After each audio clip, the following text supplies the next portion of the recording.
কোরআনে পাহাড়কে বলা হয়েছে পৃথিবীর খুঁটি। এই পাহাড় যদি না থাকতো তাহলে পৃথিবী হয়তো ছিটকে যেত, দুলতো, মানুষ স্বাভাবিকভাবে এটাতে চলাফেরা করতে পারতো না। তো পৃথিবীতে পাহাড়ের গুরুত্ব আসলে আর বলার অপেক্ষা রাখে না। এবং আল্লাহ তাআলা এটা কোরআনের মাধ্যমে বলেছেন, এই পাহাড়গুলোকে আল্লাহ তাআলা পৃথিবীতে পেরেকের মতো গাড়ি দিয়েছেন। যদি এটা না থাকতো তাহলে পৃথিবী চলাচলের উপযোগী হতো না।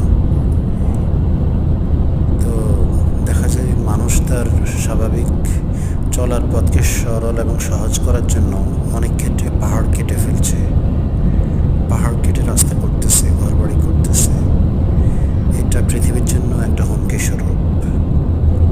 পৃথিবীর